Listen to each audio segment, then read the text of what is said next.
Saudara-saudari yang terkasih, jumpa lagi dalam Pelita Hati hari ini, Selasa tanggal 22 Desember 2020, hari biasa dalam Pekan Advent yang keempat.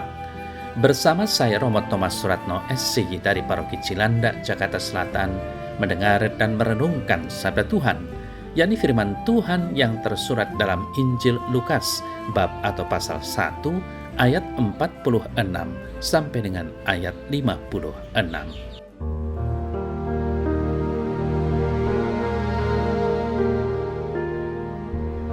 Lalu kata Maria, "Jiwaku memuliakan Tuhan dan hatiku bergembira karena Allah Juru Selamatku, sebab Ia telah memperhatikan kerendahan hamba-Nya. Sesungguhnya, mulai sekarang segala keturunan akan menyebut aku berbahagia, karena Yang Maha Kuasa telah melakukan perbuatan-perbuatan besar kepadaku, dan namanya adalah Kudus.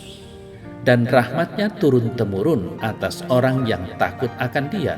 Ia memperlihatkan kuasa-Nya dengan perbuatan tangan-Nya, dan mencerai-beraikan orang-orang yang congkak hatinya.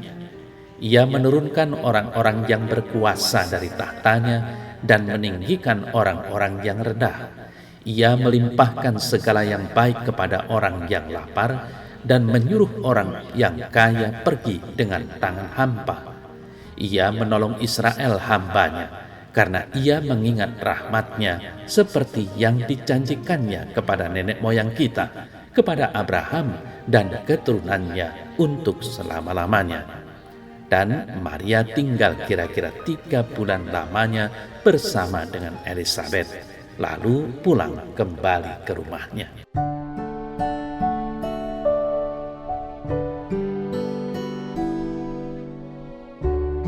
Saudara-saudari yang terkasih, dari warta Injil hari ini menunjukkan bahwa Maria mengimani bahwa Allah sedang menyelamatkan Israel. Bahkan dia yakin Allah akan mengusir penjajah, yaitu Kekaisaran Romawi. Maria menyadari kendala yang ada. Dia pasti akan kesulitan menjalani persalinan karena aib yang menemaninya. Namun itu tidak sebanding dengan rahmat Allah yang akan bekerja di tengah Israel. Saudara-saudari yang terkasih, kita sering sudah terbiasa dengan kenyataan hidup. Kita menjadi sulit menutup mata dan menjadi naif. Para penguasa akan menindas yang lemah. Orang kaya akan menelan orang yang miskin. Jadi, Maria seolah sedang menunjukkan iman naif seorang anak remaja.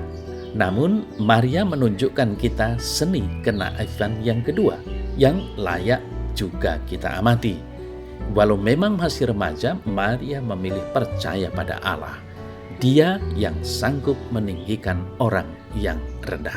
Saudara-saudari yang terkasih, kidung yang diungkapkan Maria yang kita dengar tadi tidak lain adalah pujian Maria. Dia dengan sukacita menaikkan pujian yang begitu indah kepada Allah. Pujian Maria dalam bahasa Latin disebut Magnificat, artinya memuliakan. Pujian ini muncul dari hati Maria yang terdalam, menyangkut karya Allah yang besar atas dirinya dan umatnya.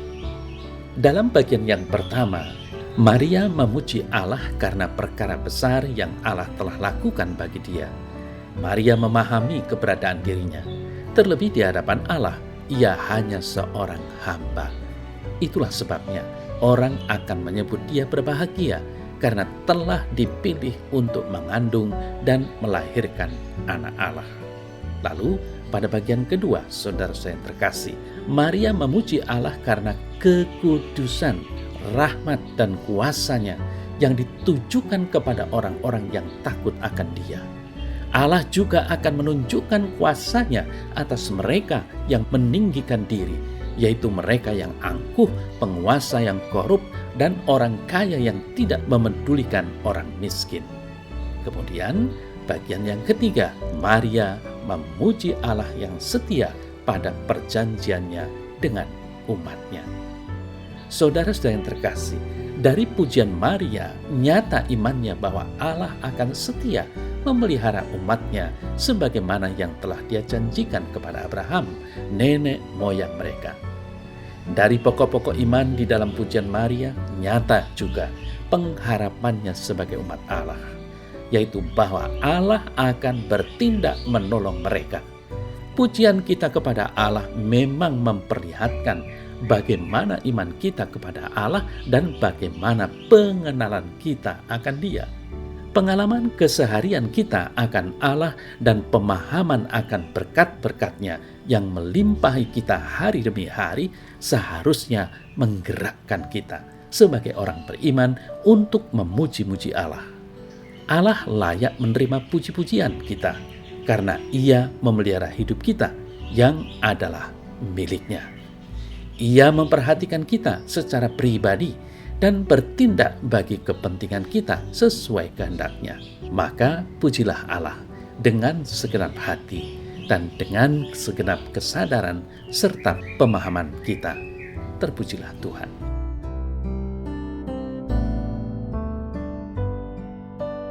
Dalam nama Bapa dan Putra dan Roh Kudus. Amin.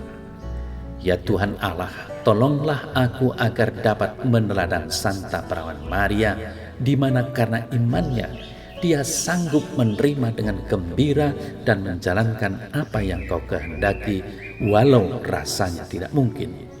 Suatu contoh teladan iman yang mengagumkan bagiku. Semoga kuat kuasa-Mu selalu menyertai hidupku dan membimbing langkah jalanku menuju keselamatan yang telah Kau sediakan bagiku. Amin. Dalam nama Bapa dan Putra dan Roh Kudus. Amin.